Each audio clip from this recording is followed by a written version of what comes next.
And hit record. Yeah, recording. Awesome. Hi. Back in case you didn't hear, we decided it would be a great idea to record this call. That way if other people had questions, we would have it saved and we could say, hey, go watch our cool video of all our answers and our challenges.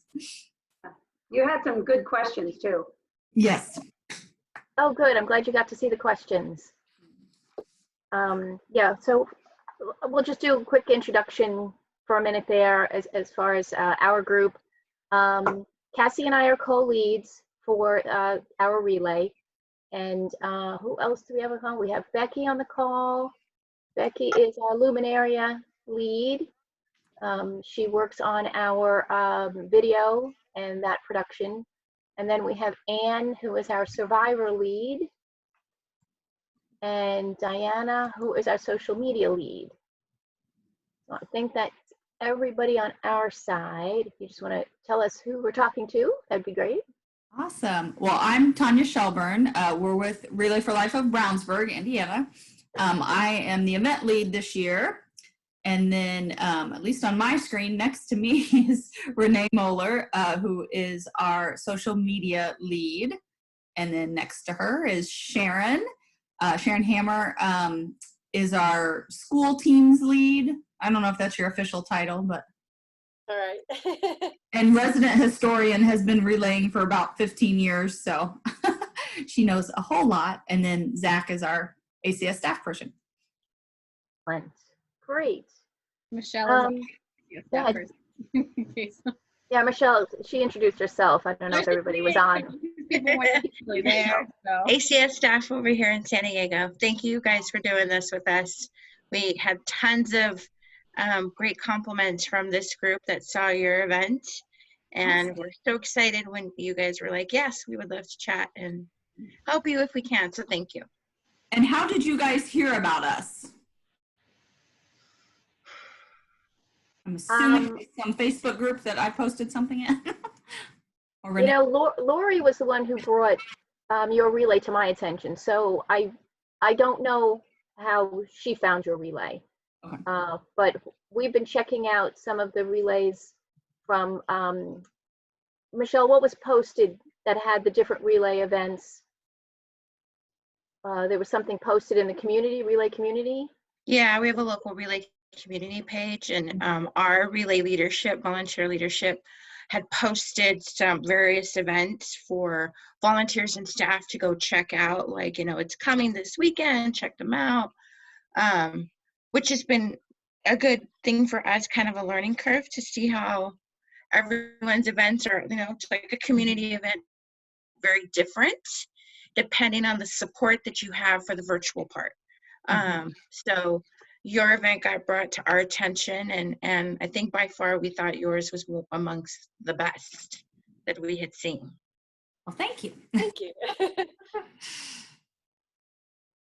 Well, we're glad you found us and are happy to let you pick our brains now that it's done and we've had a chance to breathe a little. Yeah. Tanya, did you have an opportunity to look at the questions? I did. Would you like me to share the screen and pull them up? Sure. Awesome. Yeah, and I don't know if you just want us to literally run down them and. I figured, yeah, it's a great way to start the conversation and then, you know, expand on other items, anything that you think we've missed that we really need to understand. You know, please chime in. We're trying to be sponges right now. Okay. Well, we're not experts, though. I'm happy to take the lead. Yeah, by no means are we experts on this, but we do have one virtual relay under our belt. So I guess at this point that makes us a little bit of an expert. I'll ask the other Brownsburg people to just jump in anytime if you want to add something, and I might ask you specifically to add something as we go through. But how much time did it take to prepare and put your event together? It took how much time we had.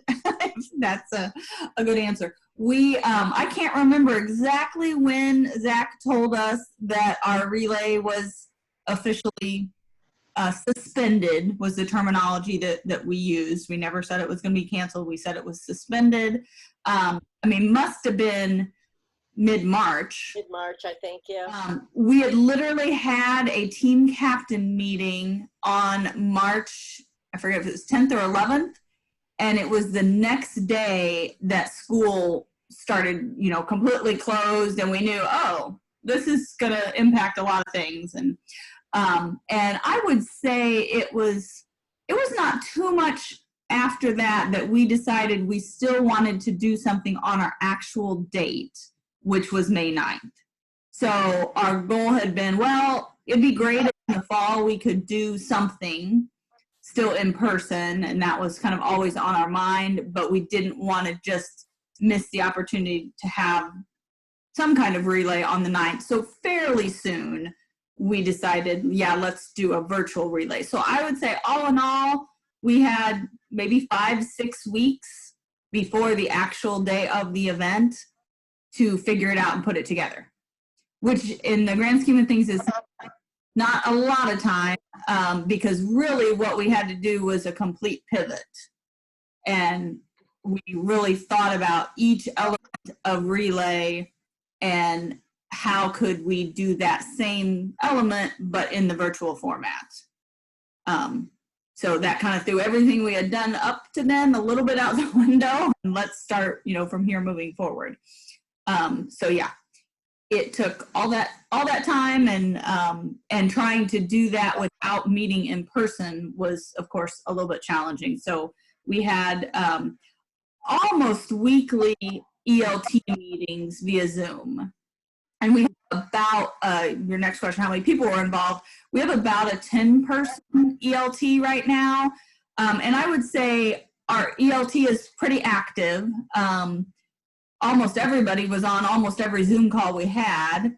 But I would say the 4 of us on this call with you now were the key players in really moving things forward. And I think, you know, it would have been nice to have more people even more engaged, but it's a little hard when everything is virtual, having too many hands in the pot, especially when it came to, you know, social media and things like that. So everybody was doing different things, I think, behind the scenes, but it was kind of the 4 of us who really did the brunt of the work in those last 6 weeks. Anybody want to add anything to that? Those first 2 questions. As far as costs, can we back up to the amount of time it took? Mm-hmm. So I did the 5 to 6 weeks, which is phenomenal that you guys could do that. Mm-hmm. How much time did you guys put in during those 5 to 6 weeks? Could each of you kind of speak to that? I'd love to hear Renee's answer, being our social media person.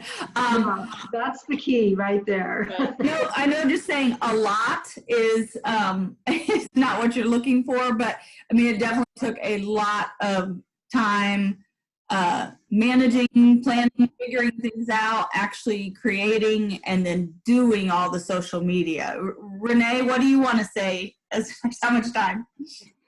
You know what, I think that coming up with the game plan, once we,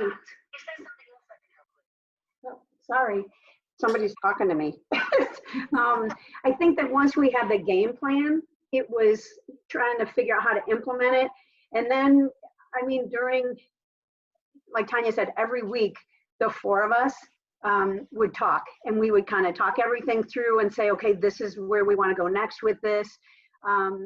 But I mean, if you're looking for hours a day, there were definitely, the closer we got, the more hours per day. The last week for me was a bit of a crazy, but we did a lot of ahead of time work. We kind of had our game plan together, and we created posts and things like that as we, you know, Spirit Week was a big week. So from Spirit Week to right before Spirit Week up until that day was a lot. I mean, it was a lot of hours.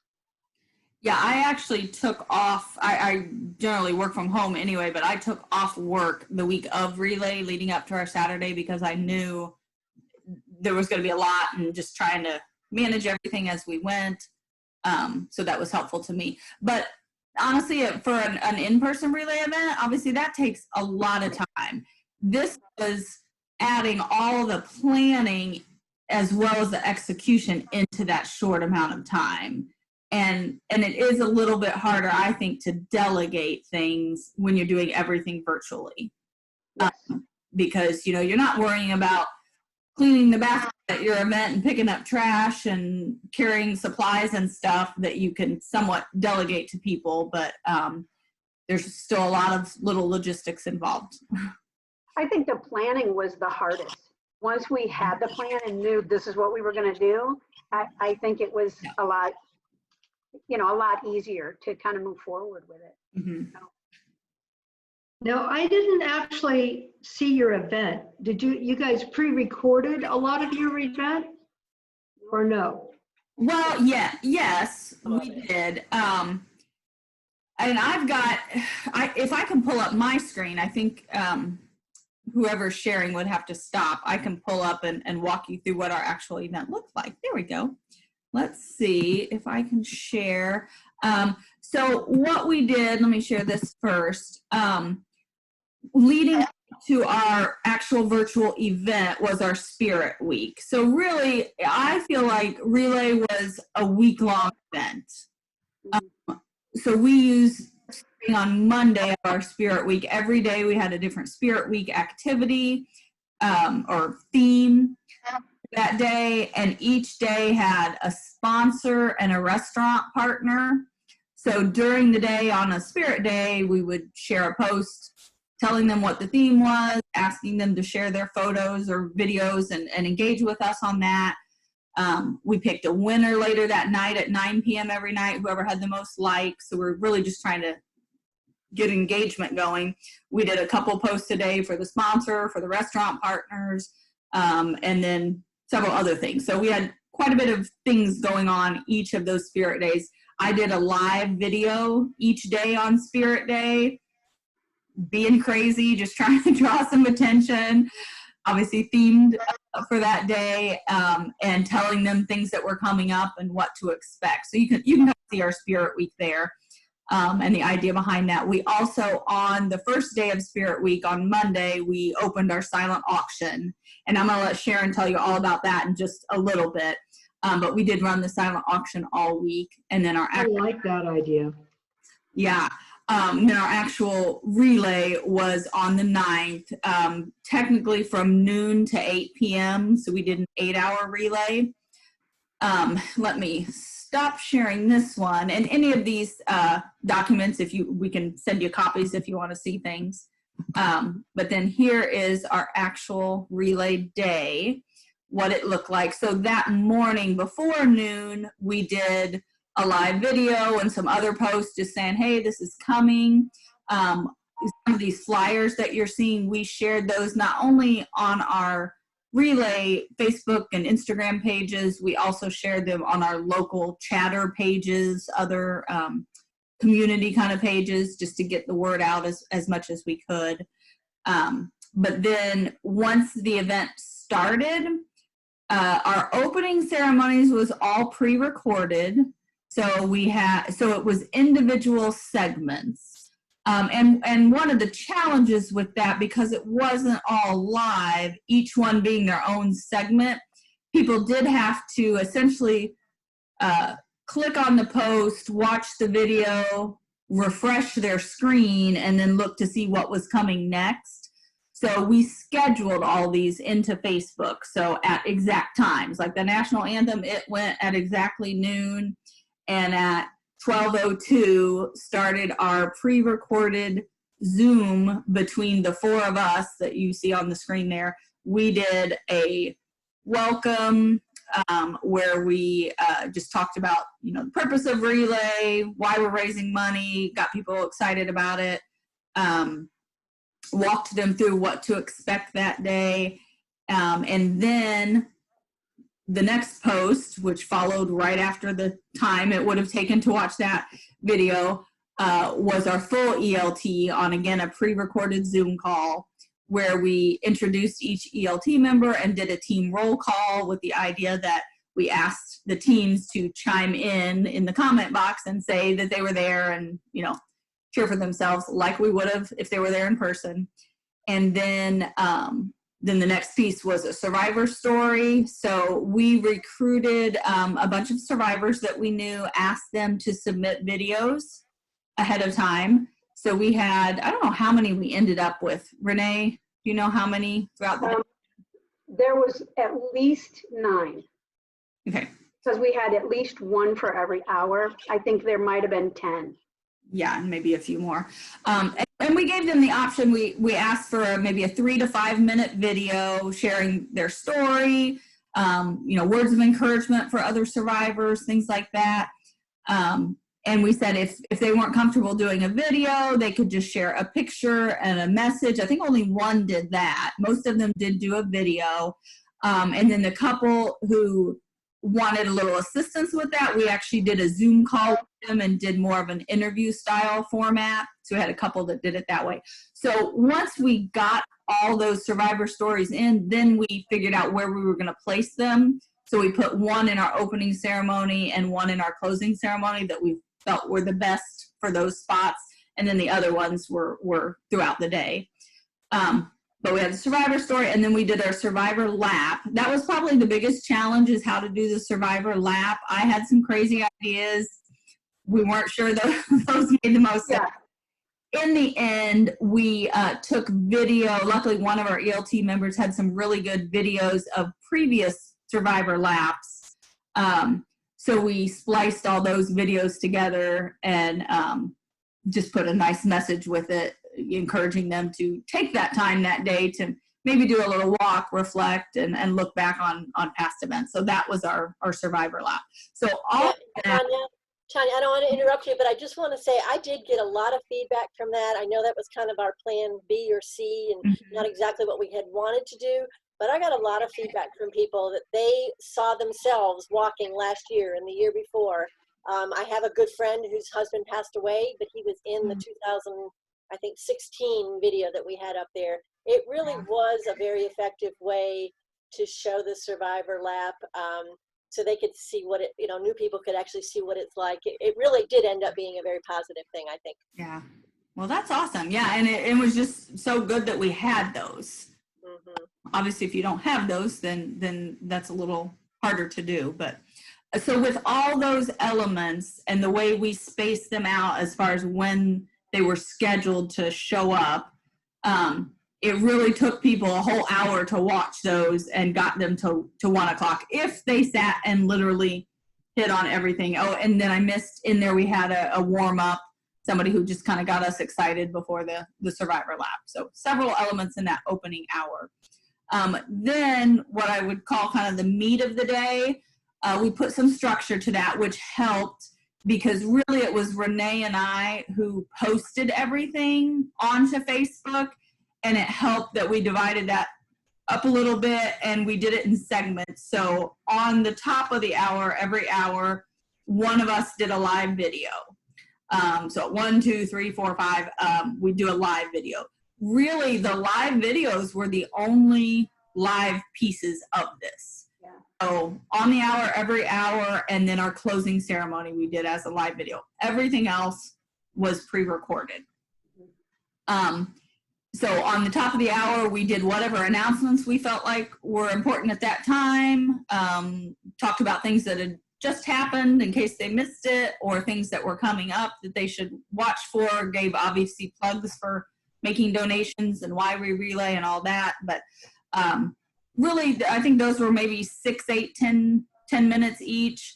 And then at quarter after the hour, Renee, what did we do at quarter after? It was an activity. That was the activity. Okay.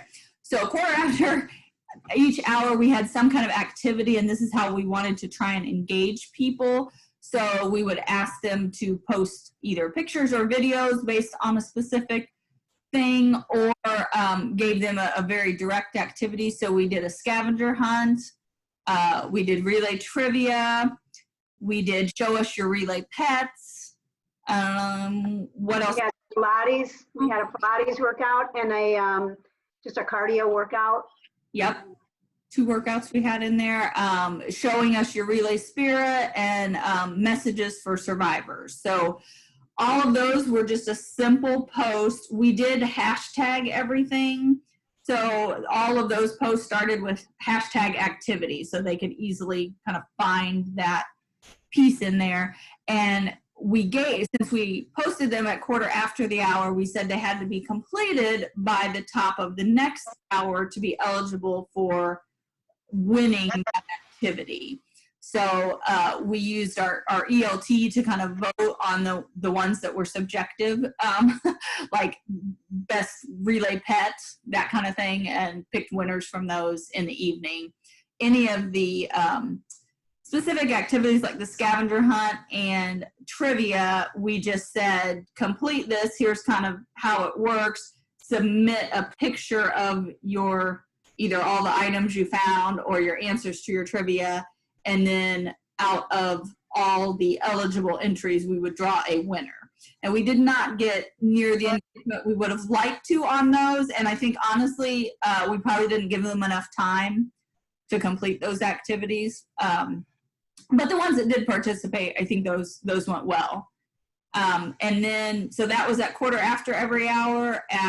On the half hour was when we did survivor stories and mission moments. So either static posts about ACS services mixed in with some of those survivor videos that we talked about. And then at quarter till each hour was when we started some entertainment sections. So we had asked people in the community and from our teams if they wanted to share a video. Most of them were either singing or playing musical instruments, things like that. Then we played those sections. So essentially a song. So we'd have a few of those back to back for our entertainment. So that really repeated that cycle over and over until we got to at 6 o'clock. The live video there was when we actually closed the silent auctions. And in a live video, I announced the winners during that live piece. And then at 7, we had our Luminaria ceremony. We had a church that had sponsored that and started, I believe, we started with a reading of a poem called The Empty Table. We had pre-recorded that with our ELT committee. It was the video was set just to a picture of the empty table, and you just heard our voices in the background as we read through that poem. So that kind of kicked off the solemn nature of the Luminaria ceremony. Then the pastor from the church who was sponsoring it gave a several-minute video sharing why relay is important to him. We had a survivor story she shared her story as well as sang a song. And then we did our special slideshow, which was a slideshow set to music of pictures of all the luminarias that people had submitted, whether they were the traditional bags with their names written on them. We had some that were just photographs of people, some that were pictures of various luminarias lit. And that kind of wrapped up our Luminaria. And then we had our closing ceremony, and Renee and I did that live from the location we would have been at for our ceremony. We socially distanced ourselves from each other, but both got on screen and just shared some closing words, did awards for all the things that had been leading up to Relay, and then obviously our top fundraisers and things like that. And wrapped it up, and we were pretty tired by then. I'll take a pause there and see if anybody has any questions. And one of the things that I would add too is if you want to go to the site, to our Facebook page, it's all still there. Yep. Which is cool because we're still getting people commenting on it. So you can actually see how we laid out everything. You can see every video. There's a lot of YouTube links. I would tell you that the videos that we embedded into the page seem to get a little bit more. Live gets the most. And then the videos that you actually post, so a shorter video, which you can see some of the entertainment gets a little bit more engagement. But we had like 100, 200 likes on a video. Which we've never done that before. The YouTube ones do not get quite as high of a like because it sends you off of our page and then you come back. But but it's all still there. So anything that you want to go look at, you can still look at it. Yeah, you could essentially spend 8 hours and just relive Much. relay if you wanted to. And if you want to read some of the things, it would possibly take you past that. So. Which I will say that to me is one of the best benefits of doing a virtual relay. You know, there are so many things at a live relay that are awesome and neat and in the moment, but then they're gone. And if you missed it, you missed it. Well, now, I mean, we can go back at any time and see any of these elements and they're still there. Now, whether that actually equates to continued fundraising and money coming in, that is left to be seen, but but it's all there for record. So one I'll hit on, Renee was kind of mentioning this a little bit. I would say one of our biggest challenges was all the different, well, the technology in general, but figuring out the different elements and formats with the videos, especially when we were asking other people to create videos and how they would send them to us. It seemed like everybody did it in some kind of different format and would send it to us, and just trying to get big files shared when you're not meeting in person was really difficult. So one of the ways that we attempted to get around that, at least, was creating our own YouTube page, which our goal was never just to share that YouTube page and get subscribers and people going right there, but it's an easy way. Once you can upload a video to that, simply sharing that link in post is so much easier than trying to get large files embedded into Facebook. So the smaller videos we were able to just post right in there. But again, the nice thing is those videos are still out there on YouTube, so we can go grab them anytime we want them. And that did seem to work. And obviously we figured out a lot with Zoom and how to record those, how to edit them, so that we could post those as well.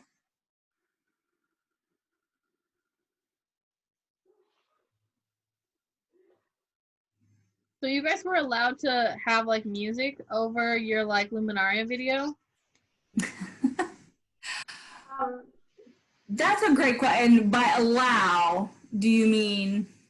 Because like yeah, I was like, that's the issue we've been running into, is like we don't know how we were going to get music for everything if it was not like an original thing.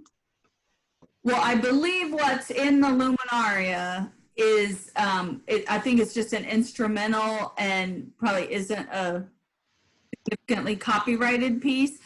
I learned the hard way, which I should have known this because my husband does a lot of crazy stuff on social media, and he's learned how to get around using, popular music. You have to keep it below 25 seconds a spot, so you either have to chop things up a lot.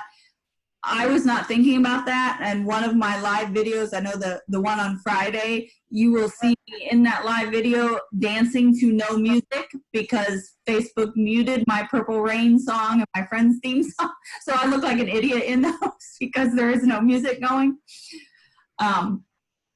Luckily, I think what we used in our other segments was not either copyrighted or, so yeah, you do have to be a little careful of that or get really short.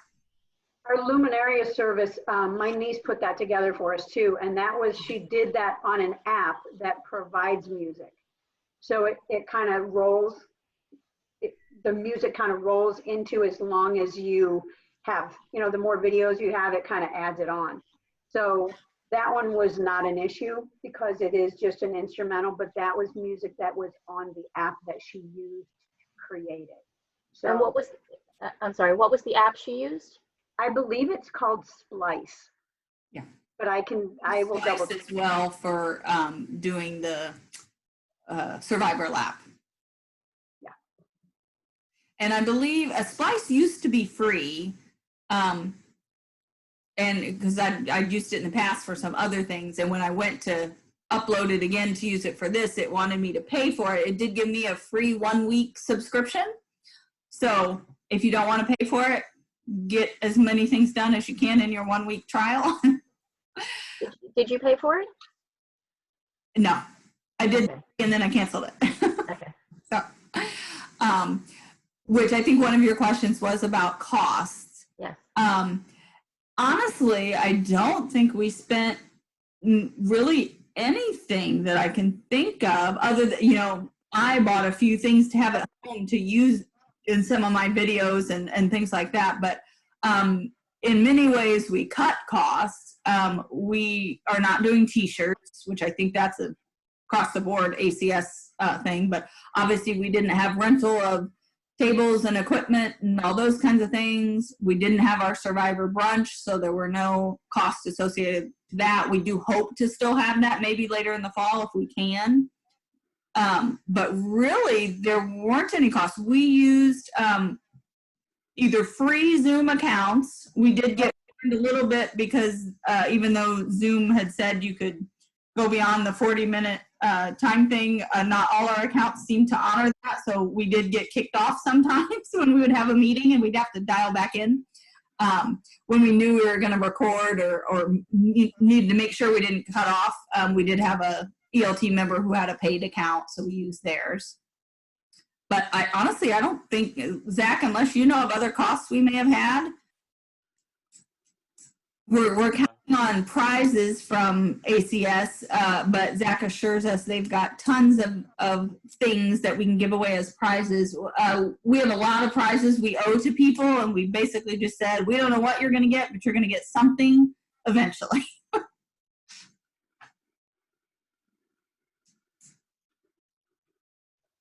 And I know, Zach, I know you're on mute. Did you have anything to add to that? No, nothing to add to that. I mean, like you said, Tanya, it honestly really drove down the cost going virtually more so than in person. So it's a good trade-off, I guess. You know, when you're not able to meet in person, but you're able to direct more money from your event toward the mission itself, as opposed to having to cover some of those expenses. So. Mm-hmm. How did you do towards your goal? That's a great question. Because, Still working on it. well, we had an overall goal that we set last fall. As soon as everything got suspended, we kind of did away with that goal because we knew that wasn't possible. We had hoped to raise $130,000 this year. Right now, we're hovering a little over 60,000. And it was our goal by the end of our virtual relay to be at 60,000. So we feel like we accomplished that and hit that.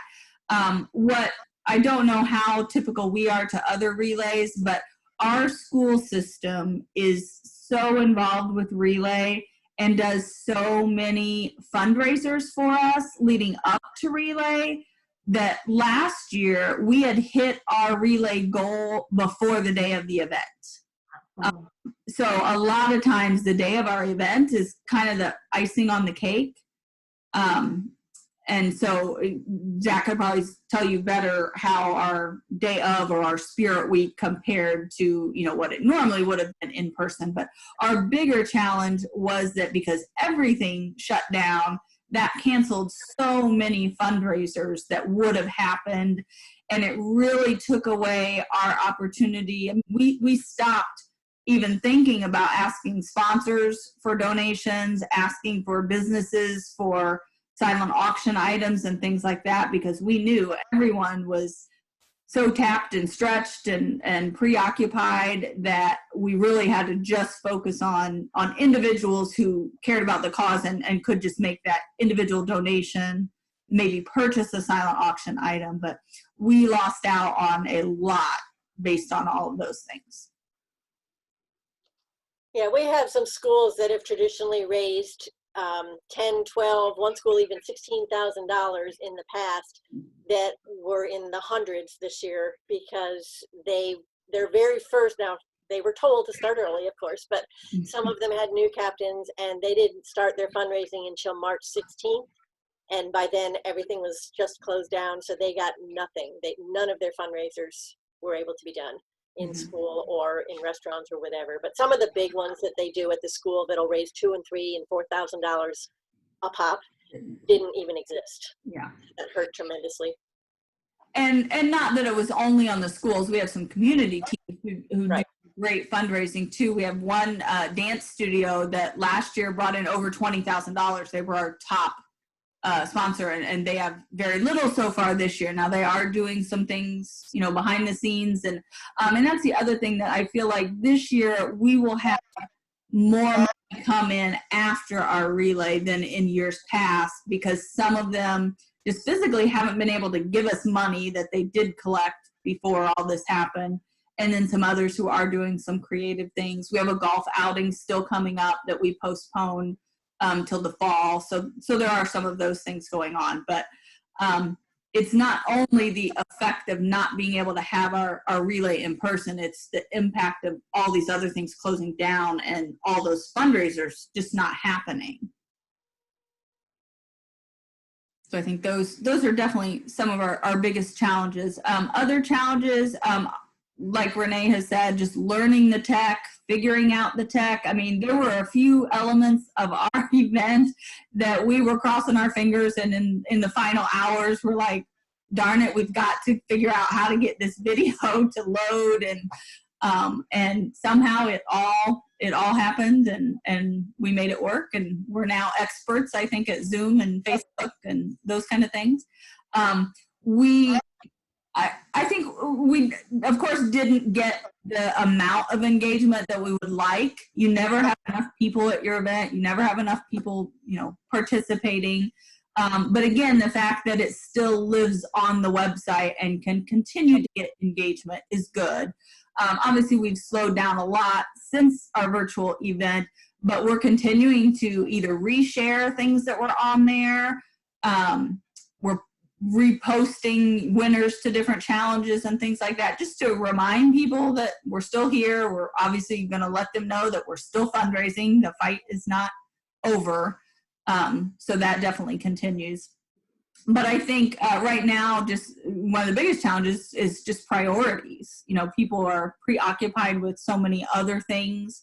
I know I started every meeting we had with kind of the same mantra that if you're able to participate and put some time and energy into this, great. If not, I totally get it. You know, I was so impressed with our ELT that they did step up and want to be engaged and involved. And in some ways, I think it was a nice distraction. With our teams, we had some teams that did, and I think participated and jumped right in, even though it was a virtual format, and others who just, you know, completely fell off the radar, and this was not on their list of priorities right now, and it wasn't the type of event that they were used to. So other than that and all the tech challenges, that's probably our biggest issues.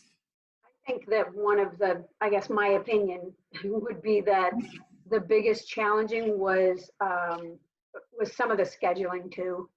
But on one day when I was about ready to scream, my daughter helped me put together a spreadsheet. So I would be more than happy to spread that or to share that with you guys. But it literally took our format and timelined it. So you had your 15, your activity, you had your, you know, so every 15 minutes, it gave you a 5-minute increment. So you could go right down to the 5 minutes if you needed to schedule. And once you could visually look at that, it just made everything easier. So I would strongly consider, and part of it is trying to figure it out when you don't have it all sitting in front of you. So yeah, if you could share that, that would be great. Yes. That is something we normally put together, so we can see the whole day. So that would be fantastic. Thank you. You're welcome. I think the other challenge around that too was because we were on a pretty short timeline and we were just figuring out what we even were going to do. So some of the things we relied on other people to submit to us, like the survivor videos and the entertainment. I mean, we were trying to scramble to figure out who could do these things, make the requests, follow up, make sure they gave us what we needed, and then getting those in so many different formats. I think if we'd had a bit more time, we could have structured that even more with some better deadlines that would still give them time to do it, but also give us plenty of time to deal with the tech issues and get it implemented, and maybe give them a little bit more direction on how to submit those elements so that they were all in the same format. We could easily plug them in. But we managed, definitely. Have suggestions around what formats are best now in hindsight that you've been through this? Do you have any suggestions around what worked better versus others? We should have just stuck to this. I could say that for me, I don't know that I would even tell you which one works best. If I was having trouble, sometimes I would use a Google Drive to transfer it from my phone to my computer. And then it would allow me to save it differently. There were some I definitely struggled with, but I'm not sure if it was more of a length issue. I didn't actually download or upload anything to YouTube. So Tanya and another ELT member, I think, were the ones who actually uploaded those videos. So.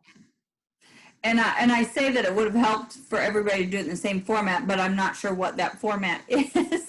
And that's part of the challenge is everybody's using different things and different ways to make their videos, to send them. And I just know that was definitely a challenge on that end. But at the same time, you know, different survivors or people doing entertainment had access to what they had access to. I know sometimes when we tried to use Google related platforms, if not everybody had a Gmail account, that created issues. So I think it's figuring out whatever works best for you and giving clear directions on that and enough time for them to figure it out. Yeah. A lot of it was cell phone videos. Mm-hmm. So that was part of the, and I'm not sure you can get away from that. I think we just took the time to try and figure that out. So. I'll just keep running down your questions if you want. That'd be great. Probably to number 7.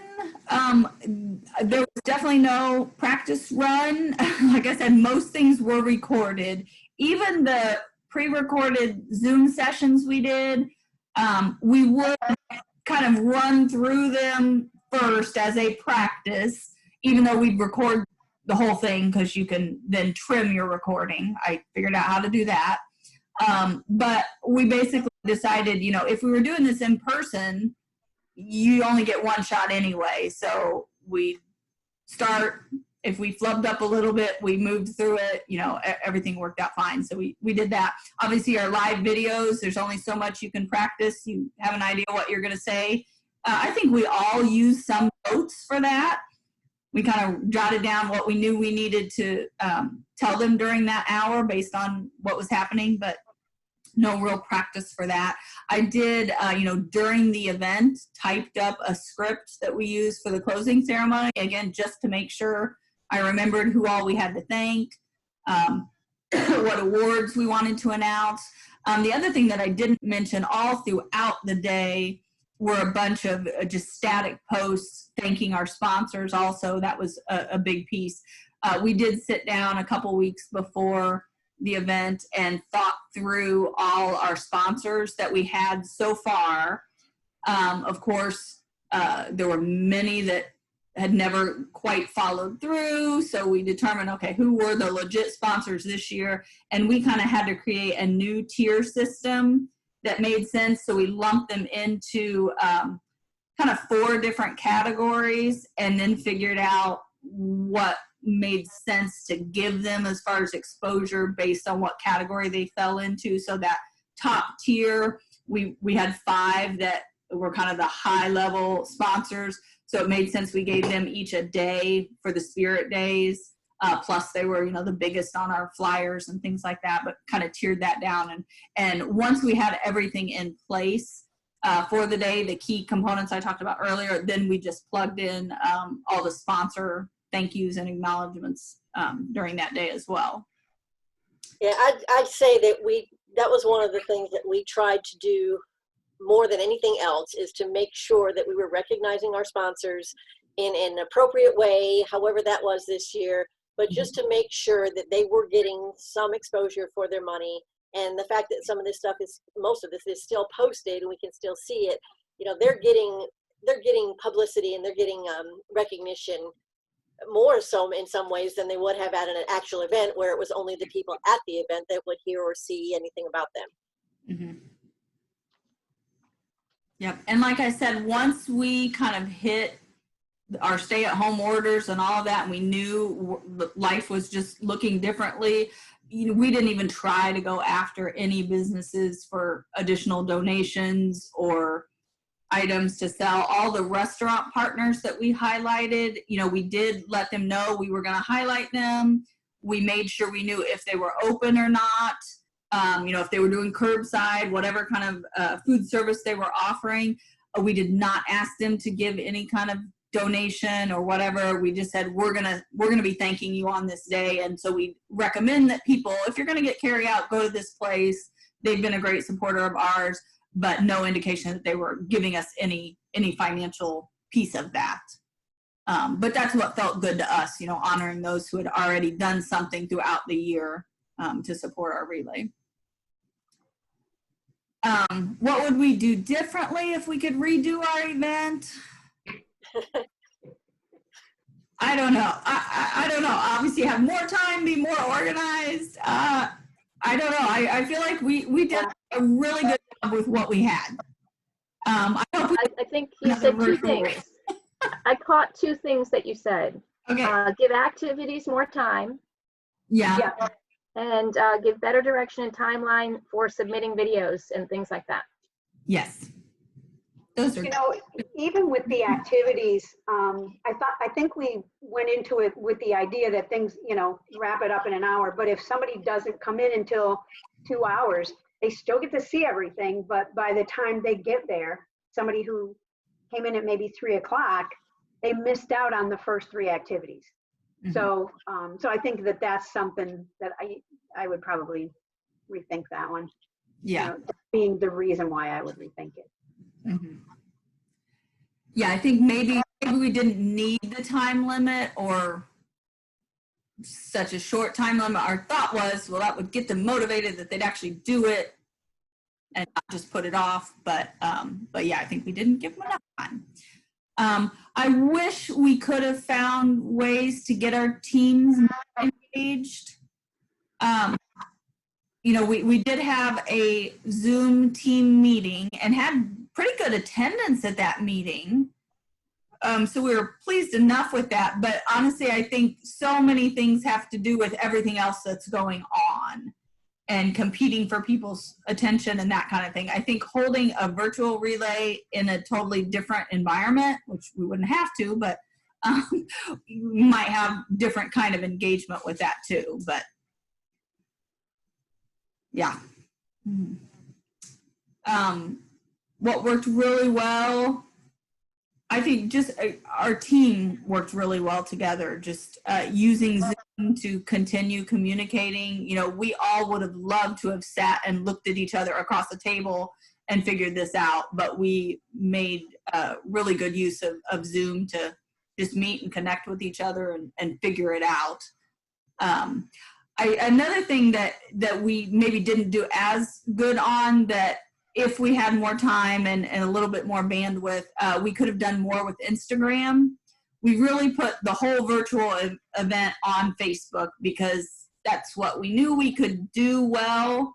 But I do think by not doing enough on Instagram, it's hard to get kids engaged, and we did not have near the kid involvement that we get with a live event. And that was something that, you know, Renee did do some great things on Instagram leading up to the event, and some on the day of, but we just didn't have the bandwidth to do as much on Instagram as would have been nice. The other challenge with that is there, you know, there is little glitches that happen. No matter how well we planned, and I wouldn't say anything was a big one, but Instagram is there's no pre-planning. You literally have to do everything really spontaneous, and that would have been difficult. So part of that is if your social media lead, if if she's the only person doing both of them. Now, Tanya and I kind of split the posting and scheduling for Facebook, but just trying to make sure we also had and they're I hate to say they were problems. They were just things that happened that needed more attention on the day of, that it just would have been impossible to really stick with Instagram. If you had somebody else that could help you with that, that was just their sole thing, Instagram definitely could use a little bit more love. Yeah. So. Absolutely. Let's see, where have we gotten to? Are we on 10?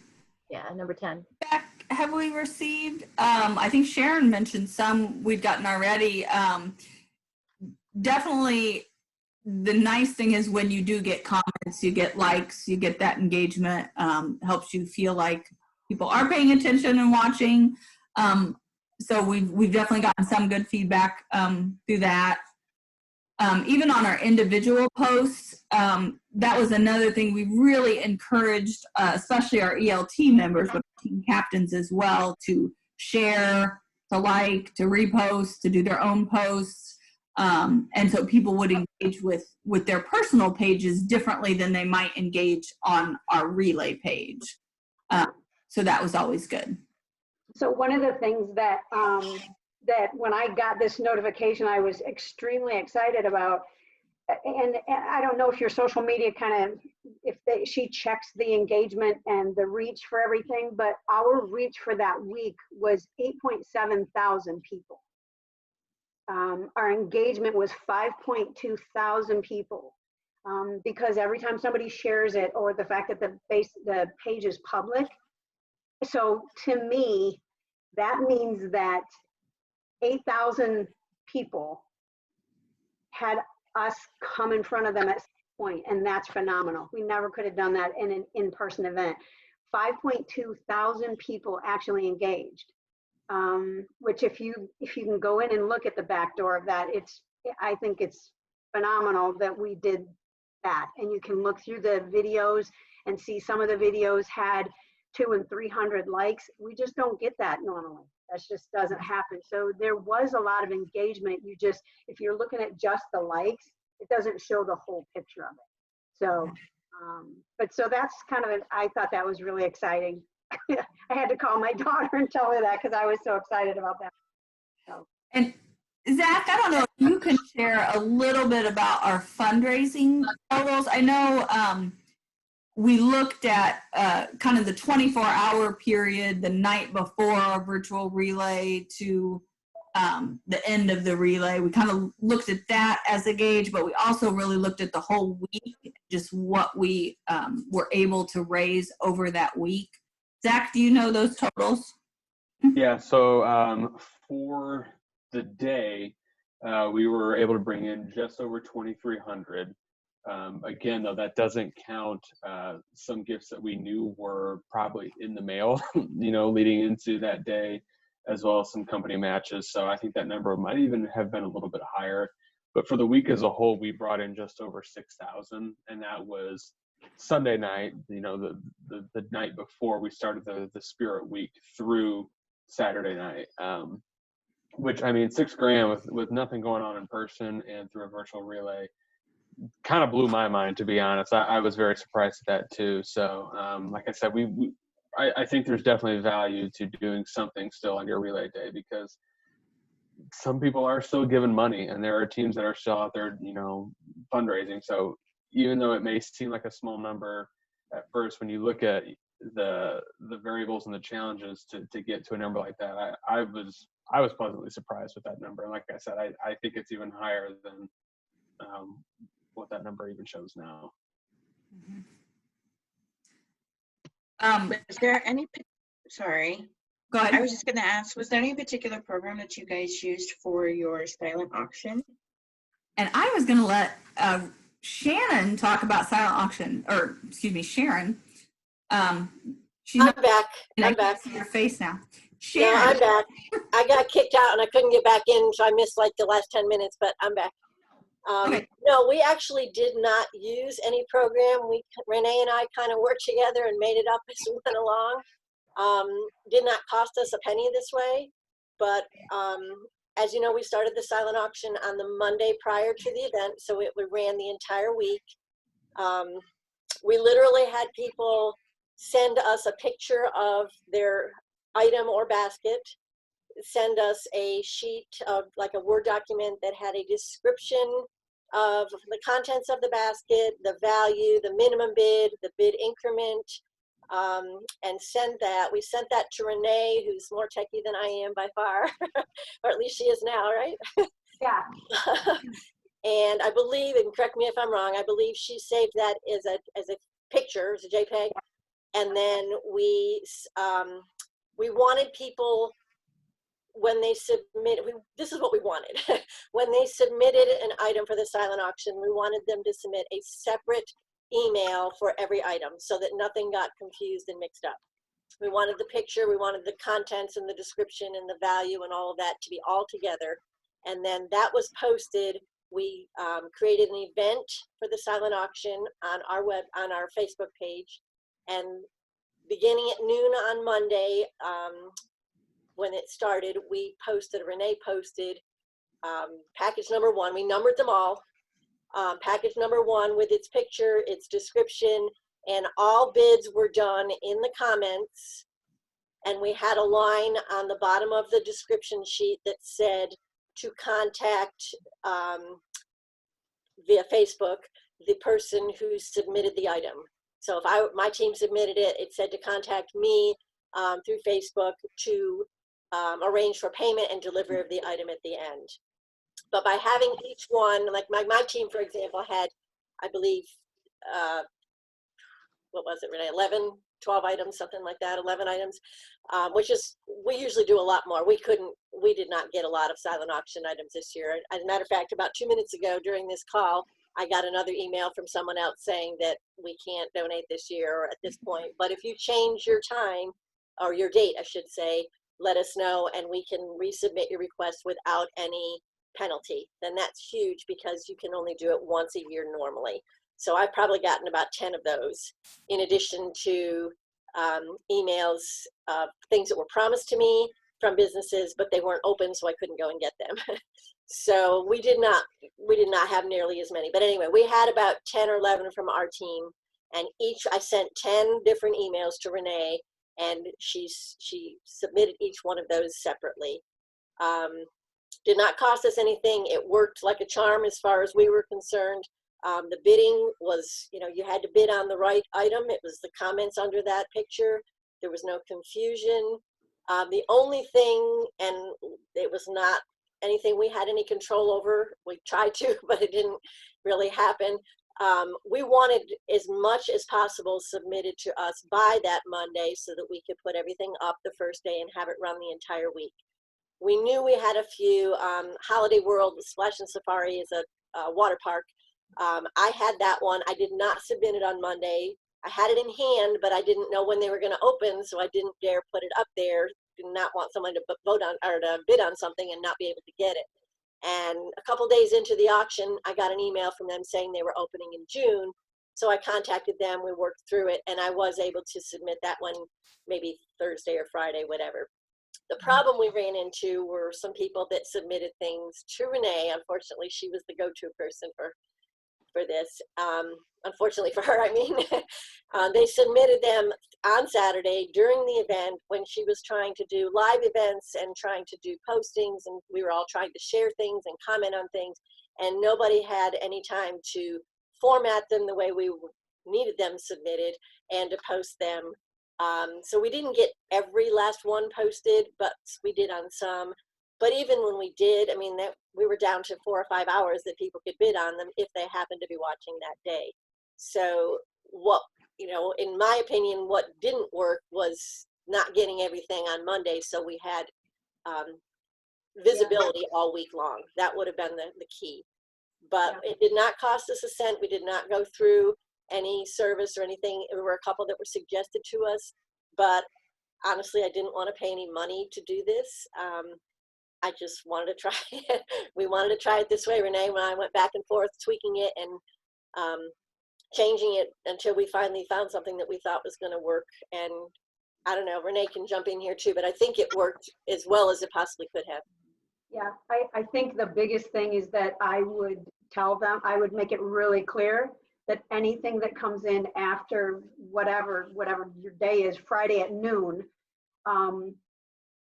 it will not be posted, because I think that there were 6 items and some had no pictures. There was definitely no format, and it takes time, but we worked on it, 2 weeks beforehand. So as long as you have the time to do that, it really was fairly simple. It was ready to go by Monday when we were ready to post them. They were ready to go tomorrow. I was waiting for the time.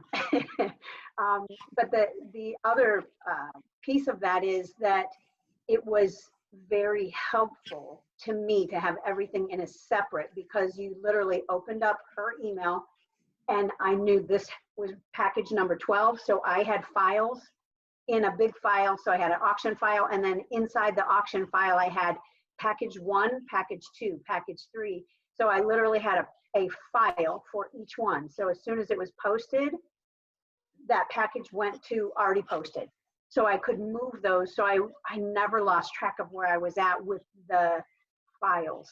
And so everything stayed together. We didn't have any confusion about pictures and descriptions, nothing like that. It was only that it was literally at noon on Saturday, I started receiving submissions, and I just couldn't keep up with it. So.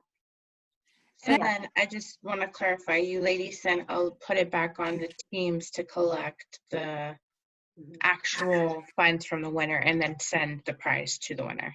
Right. And in a lot of cases, my particular team is made up of family and friends, and it's kind of like I'm the one that does everything for. So the big thing that we do is the silent auction, because I just don't have enough people to do dine to donates and things like that and other fundraisers. So we usually do a lot. I mean, we'll make $1,500 just our team on a silent auction in normal years. But I don't know where I was going with that. This year we just didn't. No, I know what I was going to say. Normally each team gets silent auction items, and whatever money they raise from the auction goes toward their team credit. So we have done it that way for years. So that didn't change, that the teams were responsible for it. What I was going to say is I had some packages and things that sometimes I will put together of my own things that I've gone out to purchase. But with the limitations being virtual and the quarantine and everything, I was a little bit hesitant to do anything that was a package that would either, cost me $20 to mail, or I'd have to somehow find somebody's house to drop it off or whatever. So I tried to limit what I put in the auction this year for our team to certificates, gift cards, and things like that I either purchased or was given, donated to us, so that I could mail everything. And it just made it a lot easier. I know there were some that did have packages. It was a little more challenging for them, and if that's fine if they're wanting to do that. You just have to think about the logistics of getting the item to them. As far as payment, what was easiest for us was I just directed them to go to my page on Relay and to make a donation in my name. And as soon as I saw that it was donated, I sent out the package to them. I had it all ready to go. I mailed it to them, and I just asked, I put a note in there and asked that they just responded that they got it, so I knew they did. Again, I have millions of spreadsheets and color-coded things, and I just marked them off as not only did I send it, but I got confirmation that they received it, and I know that one's completely finished. So it worked very well. We would have made more if we had put, bigger packages in. We also know that we have a golf outing coming up and a couple other events where we can do a silent auction. So I plan on using anything that didn't get bid on or anything that I didn't put in there, and hopefully things that I can pick up now that were promised to me, and put them in the golf outing silent auction and hopefully raise some more money that way. I think overall, the fact that we have the ACS fundraising app makes it that much easier to do this without another kind of software. I think if somebody has access to a bidding software, knows how to use it, and it's not going to cost them extra money, by all means, go for it. But for us, my first and foremost to me was I can't learn one more technology thing in this short amount of time. So that was number one. I thought, let's just try and do this through Facebook. And then also we didn't want to spend any more money. Like Sharon said, normally our silent auction raises a good amount of money. We already knew we had so many fewer items this year than we would normally have. So we wanted to keep, everything we could. And I think in the end, we raised $665 through the silent auction. So it was a good amount. And because we didn't spend anything on it, that felt good. We kept it all. And I'm also really glad we did it the full week. Yes, And sure. the day of, I don't think we would have come out as well. So I think too that if you decided, with anything that we've talked about with the silent auction and you wanted to talk through the whole idea of how did we do it, I did figure out that you can post them, schedule the posts in the events also. I would be more than happy to kind of try and talk you through some of those little things that I guess we've learned so much about as you get looking at it. And if you go to our Relay for Life of Brownsburg Facebook page, you should be able to still find the event. So we created a specific event for the silent auction, and you can go back and see the packages we had and the winners and the format, kind of bidding we had. Yeah, click on the discussion part, because I panicked the other day and thought everything disappeared. But I was under About, and there's another tab that says Discussion, and they're all there. Every package is listed there. That sounds fantastic. I'm looking forward to checking that out. It was fun. Does anybody have any more questions? We're at 12:10. I want to make sure that we don't take up too much of your time. We appreciate everything all your wisdom you're imparting on us. Really, really appreciate it. But I just want to kind of wrap it up. So see if anybody else has any questions, and hopefully you will all be willing to get some additional questions from us as we get nearer. We can maybe have another call or email you some questions as things come up. Absolutely. And do you have a date for a virtual event? We have August 22nd as our date. We haven't yet determined how many hours we're doing. We were thinking 4, but then we saw your event and it looked very interesting that you were able to do an 8-hour event that actually looked like an event, versus, just some random postings. So that's why we were really interested in talking to all of you. In some of the guidance we read ahead of time, it said, limit your event to 3 hours or something like that. And we just knew we had so much content that we wanted to put into it that we felt like that was too limiting. So it worked for us to, we didn't do the full time that our event would have been. We knew that we weren't going to keep people till midnight and do that. But I think that's obviously a personal approach. Yeah, you've given us a lot to think about, a lot to look at. Really appreciate it. We've started our meetings again, and we've had productive meetings with this information. I'm sure we're going to have even more productive meetings. This has been such a wealth of information. I can't even express how much I appreciate this. And congratulations. I, for one, would love to come to San Diego anytime. I'm virtual here, but. Well, you'd have to hang out at my house or something for the virtual event. Awesome. Well, congratulations to your group for seeing a challenge, being able to pivot, being able to say, okay, we're going to figure this out and do the best that we can, and doing such a great job at it. Congratulations to your group, and thank you again for getting on the line with us and giving us some of your knowledge. It's going to make all the difference in the world to what we're able to produce, because you gave us your time. So thank you. Well, thank you. We're happy to help wherever we can and wish you guys the best of luck. We are all in the fight together, as we say. Yes, we are. That's right. Yeah.